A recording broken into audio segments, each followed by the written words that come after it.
আসসালামু আলাইকুম, আমি Sanjida Akter. Vertex news 24 news চ্যানেলে আপনাকে স্বাগত। শুরুতেই জানাবো আজকের গুরুত্বপূর্ণ আপডেট সংবাদগুলোর শিরোনাম। যুক্তরাষ্ট্র ইরান আলোচনা আবার শুরুর প্রবল সম্ভাবনা দেখছেন জাতিসংঘ মহাসচিব। মধ্যপ্রাচ্যে চলমান অস্থিরতা নিয়ে বিশ্ববাসীকে সতর্ক করে দিয়েছেন জাতিসংঘ মহাসচিব আন্তোনিও গুতেরেস। তিনি স্পষ্ট জানিয়েছেন, এই সংকটের কোনো সামরিক সমাধান সম্ভব নয় এবং শান্তি ফেরাতে আলোচনার কোনো বিকল্প নেই। ইরানের সঙ্গে পরবর্তী আলোচনা কবে, জানালেন ট্রাম্প। মার্কিন প্রেসিডেন্ট ডোনাল্ড ট্রাম্প ইরান ও যুক্তরাষ্ট্রের মধ্যে চলমান কূটনৈতিক অচলাবস্থা নিরসনে এক নতুন সম্ভাবনার কথা জানিয়েছেন।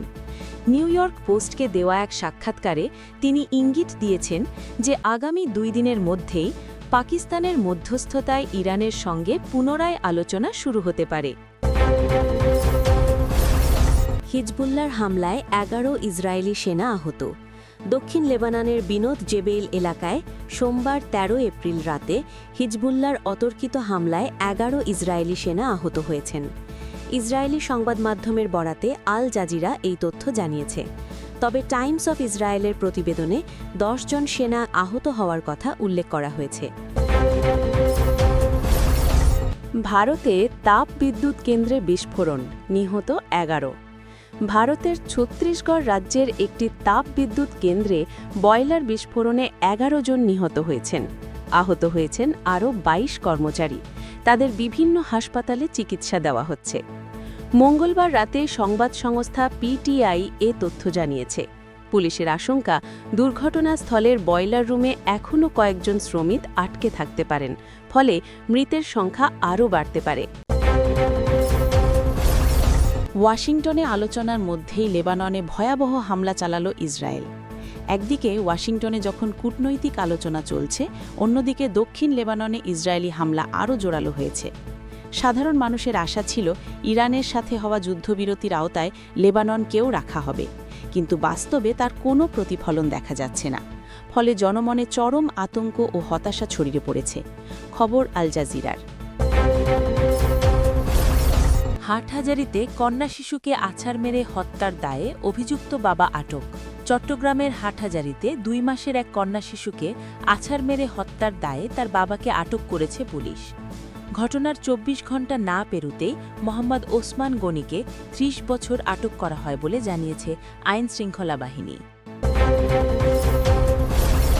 এই ছিল আজকের গুরুত্বপূর্ণ আলোচিত সংবাদের শিরোনামগুলো। এখন বিস্তারিত সংবাদে আসছি, তবে তার আগে অনুরোধ রইল ভিডিওতে একটি লাইক দিয়ে চ্যানেলটি সাবস্ক্রাইব করুন এবং কমেন্টে জানিয়ে দিন আপনি কোন জায়গা বা কোন দেশ থেকে আমাদের সংবাদগুলো দেখছেন। যুক্তরাষ্ট্র ইরান আলোচনা আবার শুরুর প্রবল সম্ভাবনা দেখছেন জাতিসংঘ মহাসচিব। মধ্যপ্রাচ্যে চলমান অস্থিরতা নিয়ে বিশ্ববাসীকে সতর্ক করে দিয়েছেন জাতিসংঘ মহাসচিব আন্তোনিও গুতেরেস। তিনি স্পষ্ট জানিয়েছেন, এই সংকটের কোনো সামরিক সমাধান সম্ভব নয় এবং শান্তি ফেরাতে আলোচনার কোনো বিকল্প নেই। নিউ ইয়র্কে জাতিসংঘ সদর দপ্তরে সাংবাদিকদের সঙ্গে আলাপকালে গুতেরেস উদ্বেগ প্রকাশ করে বলেন, বিশ্বজুড়ে আন্তর্জাতিক আইন মেনে চলার প্রবণতা আশঙ্কাজনকভাবে কমছে। বিশেষ করে মধ্যপ্রাচ্যে যুদ্ধের নিয়মকানুনগুলোকে রীতিমতো পদদলিত করা হচ্ছে বলে তিনি মন্তব্য করেন। মহাসচিব জোর দিয়ে বলেছেন, সংকট কাটাতে গুরুত্ব সহকারে কূটনৈতিক আলোচনা পুনরায় শুরু করতে হবে। যে কোনো মূল্যে বর্তমান যুদ্ধবিরতি বজায় রাখার আহ্বান জানিয়েছেন তিনি। গুতেরেস আশা প্রকাশ করেন যে যুক্তরাষ্ট্র ও ইরানের মধ্যে আলোচনা পুনরায় শুরু হওয়ার প্রবল সম্ভাবনা রয়েছে। এছাড়া বর্তমান পরিস্থিতি শান্ত করতে ইসরায়েল ও লেবাননের মধ্যে চলমান যোগাযোগকে অত্যন্ত গুরুত্বপূর্ণ বলে উল্লেখ করেছেন তিনি। গুতেরেসের মতে, আন্তর্জাতিক আইন এবং যুদ্ধের নীতিমালা উপেক্ষা করার ফলে সাধারণ মানুষ চরম ভোগান্তির শিকার হচ্ছে। তাই বল প্রয়োগের পথ পরিহার করে টেবিলের আলোচনায় সমাধান খোঁজার ওপরই সর্বোচ্চ গুরুত্ব দেন তিনি। সূত্র আল জাজিরা। ইরানের সঙ্গে পরবর্তী আলোচনা কবে, জানালেন ট্রাম্প। মার্কিন প্রেসিডেন্ট ডোনাল্ড ট্রাম্প ইরান ও যুক্তরাষ্ট্রের মধ্যে চলমান কূটনৈতিক অচলাবস্থা নিরসনে এক নতুন সম্ভাবনার কথা জানিয়েছেন। নিউ ইয়র্ক পোস্টকে দেওয়া এক সাক্ষাৎকারে তিনি ইঙ্গিত দিয়েছেন যে আগামী 2 দিনের মধ্যেই পাকিস্তানের মধ্যস্থতায় ইরানের সঙ্গে পুনরায় আলোচনা শুরু হতে পারে। ট্রাম্প সরাসরি উল্লেখ করেছেন সেখানে বড় ধরনের কিছু ঘটার সম্ভাবনা রয়েছে এবং তারা পাকিস্তানে গিয়ে এই সংলাপে বসতে বেশ আগ্রহী। এই সম্ভাব্য আলোচনা প্রসঙ্গে প্রেসিডেন্ট ট্রাম্প পাকিস্তানের সেনাপ্রধান ফিল্ড মার্শাল আসিম মুনিরের ভূমিকার ব্যাপক প্রশংসা করেন। ট্রাম্প জানান, আসিম মুনির এই আলোচনা এগিয়ে নিতে অত্যন্ত চমৎকার কাজ করছেন। পাকিস্তানের এই সক্রিয় এবং ইতিবাচক ভূমিকার কারণেই যুক্তরাষ্ট্র সেখানে ফিরে গিয়ে নতুন করে আলোচনায় বসার ব্যাপারে অনেক বেশি আশাবাদী হয়ে উঠেছে। গত কয়েকদিনের যুদ্ধাবস্থা এবং উত্তেজনার পর ট্রাম্পের এই মন্তব্য মধ্যপ্রাচ্যের শান্তির নতুন বার্তা হিসেবে দেখা হচ্ছে। যদি আগামী 2 দিনের মধ্যে পাকিস্তানে এই বৈঠক সফলভাবে শুরু হয়, তবে তা ইরান ও যুক্তরাষ্ট্রের মধ্যকার দীর্ঘদিনের বিরোধ মেটানোর পথে একটি বড় মাইল ফলক হয়ে দাঁড়াতে পারে বলে মনে করছেন বিশ্লেষকরা। সূত্র দ্য গার্ডিয়ান। হিজবুল্লাহর হামলায় 11 ইসরায়েলি সেনা আহত।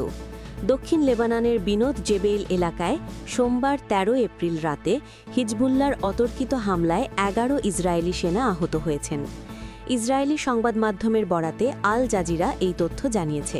তবে টাইমস অফ ইসরায়েলের প্রতিবেদনে 10 জন সেনা আহত হওয়ার কথা উল্লেখ করা হয়েছে। ইসরায়েলি সামরিক বাহিনীর ভাষ্যমতে রাতভর বিনোদ জেবেইল শহরে হিজবুল্লাহর যোদ্ধাদের সঙ্গে ব্যাপক সংঘর্ষ চলে। এই লড়াইয়ে আহত সেনাদের মধ্যে 3 জনের অবস্থা অত্যন্ত আশঙ্কাজনক। এছাড়া 1 জনের আঘাত মাঝারি এবং বাকি 6 জন সামান্য আহত হয়েছেন। আহতরা সকলেই প্যারাট্রুপার ব্রিগেডের সদস্য। সামরিক বাহিনী জানিয়েছে তাদের উদ্ধার করে দ্রুত হাসপাতালে নেওয়া হয়েছে এবং ইতোমধ্যে সংশ্লিষ্ট পরিবারগুলোকে দুর্ঘটনার বিষয়টি জানানো হয়েছে। গত কয়েকদিন ধরে ইসরায়েলি বাহিনীর স্থল অভিযানের অন্যতম প্রধান লক্ষ্যবস্তু হয়ে উঠেছে হিজবুল্লাহর শক্ত ঘাঁটি হিসেবে পরিচিত এই বিনোদ জেবেইল শহর। সূত্র আল জাজিরা। ভারতে তাপ বিদ্যুৎ কেন্দ্রে বিস্ফোরণ, নিহত 11। ভারতের ছত্তিশগড় রাজ্যের একটি তাপ বিদ্যুৎ কেন্দ্রে বয়লার বিস্ফোরণে 11 জন নিহত হয়েছেন। আহত হয়েছেন আরও 22 কর্মচারী। তাদের বিভিন্ন হাসপাতালে চিকিৎসা দেওয়া হচ্ছে। মঙ্গলবার রাতে সংবাদ সংস্থা পিটিআই এ তথ্য জানিয়েছে। পুলিশের আশঙ্কা, দুর্ঘটনাস্থলের বয়লার রুমে এখনও কয়েকজন শ্রমিক আটকে থাকতে পারেন, ফলে মৃতের সংখ্যা আরও বাড়তে পারে।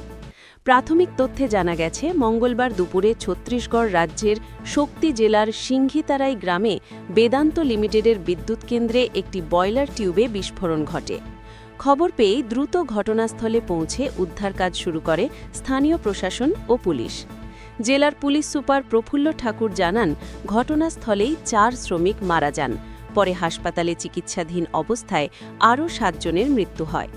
ঘটনাটিকে অত্যন্ত মার্মিক উল্লেখ করে ছত্তিশগড়ের মুখ্যমন্ত্রী বিষ্ণু দেও সাই বলেন, নিহতদের পরিবারের পাশে রয়েছে সরকার। বিস্ফোরণের কারণ খতিয়ে দেখতে তদন্তের নির্দেশ দেওয়া হয়েছে এবং দায়ীদের বিরুদ্ধে কঠোর ব্যবস্থা নেওয়া হবে। তবে বয়লার রুম সরাসরি তাদের নিয়ন্ত্রণে ছিল না বলে দাবি করেছে বেদান্ত লিমিটেড কর্তৃপক্ষ। সংস্থাটির পক্ষ থেকে জানানো হয়, ইউনিটটির পরিচালনা ও রক্ষণাবেক্ষণের দায়িত্বে ছিল সাব কন্ট্রাক্টর এনটিপিসি জিই পাওয়ার সার্ভিসেস লিমিটেডের কর্মীরা। ক্ষতিগ্রস্ত পরিবারগুলোকে সহায়তা এবং আহতদের সর্বোত্তম চিকিৎসা নিশ্চিত করার প্রতিশ্রুতিও দিয়েছে প্রতিষ্ঠানটি। ওয়াশিংটনে আলোচনার মধ্যেই লেবাননে ভয়াবহ হামলা চালালো ইসরায়েল। একদিকে ওয়াশিংটনে যখন কূটনৈতিক আলোচনা চলছে, অন্যদিকে দক্ষিণ লেবাননে ইসরায়েলি হামলা আরও জোরালো হয়েছে। সাধারণ মানুষের আশা ছিল ইরানের সাথে হওয়া যুদ্ধবিরতির আওতায় লেবাননকেও রাখা হবে, কিন্তু বাস্তবে তার কোনো প্রতিফলন দেখা যাচ্ছে না। ফলে জনমনে চরম আতঙ্ক ও হতাশা ছড়িয়ে পড়েছে। খবর আল জাজিরার। মঙ্গলবার 14 এপ্রিল দক্ষিণ লেবাননের একমাত্র সচল হাসপাতাল তেবনিনে হামলা চালিয়েছে ইসরায়েল। এতে হাসপাতালটির ব্যাপক ক্ষতি হয়েছে এবং বেশ কয়েকজন আহত হয়েছেন। শুধু হাসপাতাল নয়, ঘরবাড়ি ও বেসামরিক অবকাঠামো লক্ষ্য করে ক্রমাগত বোমাবর্ষণ চলছে।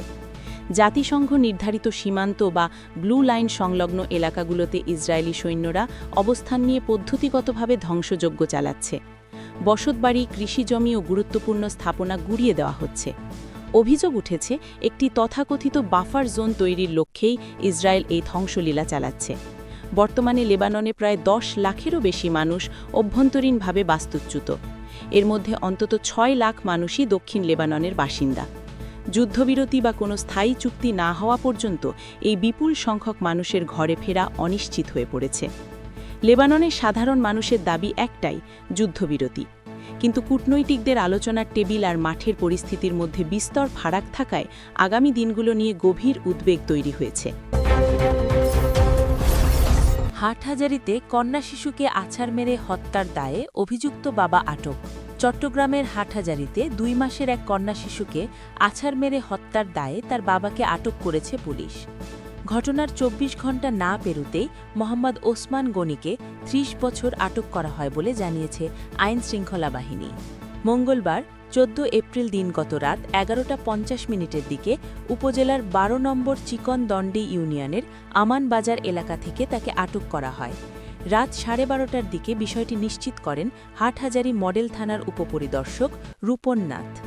ওসমান গনি উপজেলার 3 নম্বর মির্জাপুর ইউনিয়নের চারিয়া মুরাদপুর গ্রামের ইব্রাহিম মেম্বার বাড়ির কামাল উদ্দিনের ছেলে। এর আগে মঙ্গলবার সকাল 8:30টায় ওসমান তার স্ত্রী সুমাইয়াকে চা দিতে বলেন।